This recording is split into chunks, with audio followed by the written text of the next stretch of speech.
Now that we have covered the Fool card and have gained an understanding for the true symbolism within this card and its connection to Orion, our God consciousness, let us move on to the next two cards. For these are the cards that give us the first glimpses into the truth of who we really are.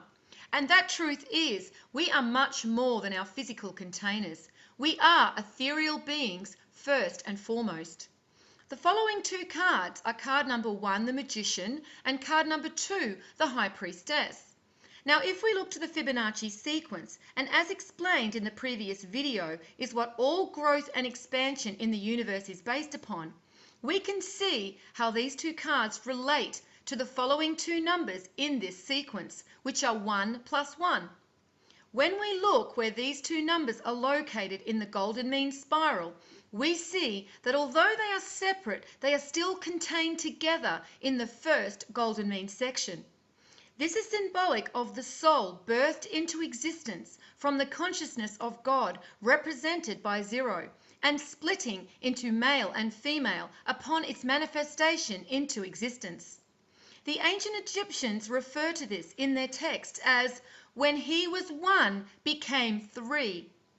If we also look at the red line within the golden mean spiral, we see it begins at the corner of this first golden mean section containing these two numbers.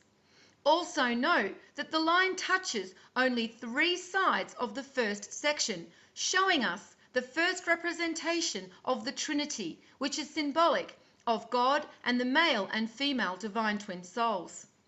Now we understand where these two cards correlate to in the Fibonacci sequence and the golden mean spiral. Let us look at these cards and the information encoded within them in more detail. As mentioned before, the first card is the Magician, and this card is symbolic for the divine male twin soul in the ethereal form. At this stage, the divine male soul, as with the divine female soul, still only exist in the ethereal state and have not yet burst onto the physical plane. The Magician stands behind his table with his tools that are symbolic for the skills and abilities he has at his disposal. For in the ethereal form we have access to much more power and knowledge as we are closer to the divine. Above his head is the infinity symbol, showing he is immortal, and there are also 8 red roses at the very top, symbolizing God's infinite energy. For not only is 8 symbolic of the immortal soul, but also infinite God energy. And it is no coincidence that the number 8, when turned sideways, represents infinity. For many numbers are not just relaying a numerical value, they are also a symbol within themselves. We see that the Magician's left hand is held up towards God. He is holding a scroll which represents the Torah and is symbolic of divine knowledge. His other hand points down to the ground, showing that he brings this knowledge with him to be manifest onto the physical plane below. The word Torah comes from the Hebrew root yara, which means the mark or the law of God.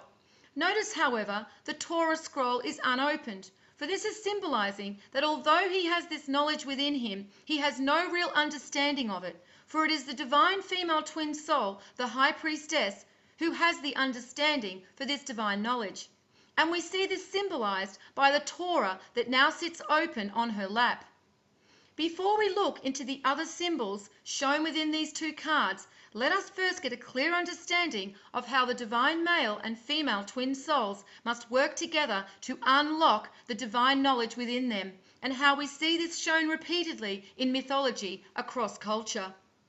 In the Kabbalah Tree of Life, we now know that the first Sephirot, Kether, represents Orion and God consciousness. So now we see the following two Sephirot are called Chokmah, which equates to wisdom, and Binah to understanding. Chokmah is representing the Magician, and Binah represents the High Priestess.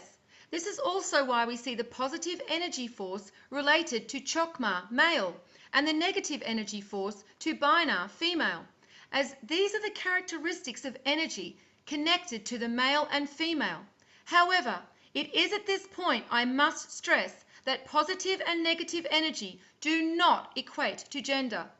The attributes of energy are just one aspect within gender. Unfortunately, many fall into this simplistic understanding of gender and use it as just another label, equating it only to left and right brain hemispheres or positive negative energy. And it is unfortunate to see many who never move beyond this simplistic understanding. Now, when we translate this to Christian mythology, we see that Jesus is symbolic for the divine male twin soul, and as the magician shows us, he is the receptacle of divine knowledge, and as such, he is the Ark of the Covenant. When we look to the Gnostics, we see that they revered Mary Magdalene as a teacher and called her the Holy Grail. We often see Jesus referred to as the Son of God, and this is because the divine male soul has a part of God's divine knowledge within him. This is also why he is called the Lamb of God, for this is representing a part of God being brought back to the divine male when the light of Orion, God consciousness, returns, and he has access once more to the divine knowledge he holds within him. So now we understand why the Gnostics revered Mary Magdalene and called her the Holy Grail, for she is the key that has the ability to unlock this divine knowledge from the Ark of the Covenant, who is the divine male twin soul. However, as mentioned before, this is a theme that we will see repeated across culture in other mythology as well. Let us first look to the Norse mythology. And here we see it is Odin, who is not only symbolic of Orion and God consciousness, but also the divine male twin soul. The story goes that Odin, symbolic in this instance for the divine male twin soul, hangs from the world tree for 9 days and 9 nights, pierced in the side by his own spear. This is seen also with Jesus, who is pierced in the side with a spear when he hangs from the cross. And in Mark 15, verse 33, it states, "And when the 6th hour was come, there was darkness over the whole land until the 9th hour." So we see again the number 9 is mentioned in both accounts of Odin and Jesus. The number 9 is the number of the divine. It is the Trinity within the Trinity, like a fractal within a fractal. It is symbolic of the male and female divine souls reuniting with God consciousness, and shows each holds a part of the divine within them as well as each other. This is symbolized by the snake around the waist of the magician in the shape of a circle, representing the female twin soul, and the outstretched snake that sits behind the pillars and curtain of the high priestess card is symbolic of the phallus and the male soul. The circle and rod, which are symbolic for the male and female, are repeatedly seen represented in symbolism across cultures. For more understanding of this, we can also look to the yin-yang symbol that shows the male and female twin soul, each with a part of the other within them. Yin-yang is not representing energy as we have been led to believe, for energy must be absolute in its polarity. What this ancient symbol is representing are the twin souls. So let us return to Odin, who hung from the world tree for 9 days and 9 nights. After this time, he is given divine knowledge by way of the runes, but it is said that it is Freya, his consort, the embodiment of the divine female twin soul, that teaches Odin the magic and knowledge of the runes. However, even when we look to Odin in his representation of Orion and God consciousness, we see that he has 2 ravens called Hugin and Munin. In Old Norse, Hugin means thought, and Munin means memory or mind. So here we see that Hugin represents the divine female soul's ability to understand or have thought, and Munin, representing memory or mind, is symbolic of the divine wisdom held within the male soul. It is said that Odin sends these ravens out at sunrise to fly all over the world and bring information back to him at sunset. And although he fears that Hugin, thought, may not return, it is Munin, memory, that he fears for the most. And this is because, as we will see when we visit the card of the Emperor, it is the physical attributes of the male twin soul that are more connected to the foundational characteristics, whereas the female twin soul has more of a connection to the ethereal. Due to these foundational attributes of the male twin soul, as we descend into lower consciousness, they are the first to lose the memory of their divinity. And when consciousness returns, their ability to remember their divinity takes longer to return. We see this also in the Zohar with Lilith, leaving the garden in disgust because Adam no longer sees her as his equal. Once again, this is representing the male twin soul's descent into lower consciousness and his loss of memory in regards to his divinity. However, in regards to Norse mythology, it is also interesting to note that the Norse peoples say that their mythology is not actually speaking of past events, but is in fact prophecy. But it does not end with Norse mythology, for if we look between the many layers of Hindu mythology, we can see the god Shiva and his consort Shakti once again symbolize the divine male and female twin souls in their ethereal form. In this depiction of Shiva and Shakti, we can see that the light of Vishnu, who symbolizes the God consciousness of Orion, is shown shining down onto Shiva's head and then transferred from his hand into a receptacle called a lingam. The lingam is a container and correlates to the Ark of the Covenant. The word lingam is Sanskrit for mark, and if we remember, the Torah is also Hebrew for mark. Shiva's consort Shakti's equivalent of the lingam is the yoni, and due to it being a receptacle for the lingam, it is often mistaken to be symbolic of the female genitals. However, as with the lingam being equated to a phallic symbol, there is no mention of this being the case in any Hindu texts. Like with the divine male twin soul Shiva, there are many different aspects to the divine female twin soul Shakti, represented by other goddesses within the Hindu mythology. The goddess associated with the characteristics of knowledge within Shakti is Saraswati, who represents knowledge, music, arts, and science. Saraswati is the wife of Vishnu. Once again, we remember Vishnu being symbolic for God consciousness and Orion. So we see the direct connection of divine knowledge and the divine female twin soul.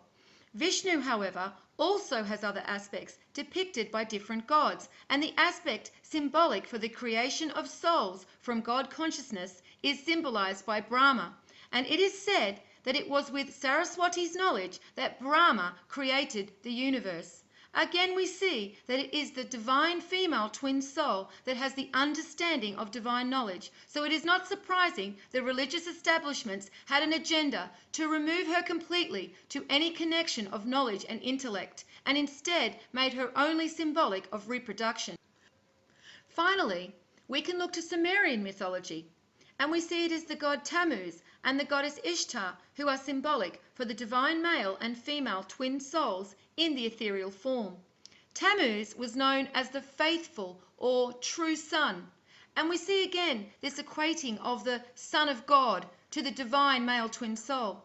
Interestingly, Tammuz is also a Jewish day related to Moses and divine knowledge. The goddess Ishtar, symbolic for the divine female twin soul, was said to have brought the gift of arts, speech, reading and writing to humans. However, it is said that these gifts were kept away from the primitive humans, showing that divine knowledge is only accessible in a time of higher consciousness, when the light of Orion once again returns to us. It is also said that these gifts were not Ishtar's to give, but in fact she had to receive them from her father Enki first. Enki represents Orion, God consciousness. So again we see that it is the divine female twin soul that has an understanding for divine knowledge, while it is the divine male twin soul that carries it within him as the Son of God. So it seems that by universal design that no one being, male or female, has complete access to divine knowledge. Therefore, no one being has complete power. And we see this reflected in Plato's philosophical text called the Symposium, where he writes, "According to Greek mythology, humans were originally created with 4 arms, 4 legs, and a head with 2 faces. Fearing their power, Zeus split them in 2 separate beings, condemning them to spend their lives in search for their other halves.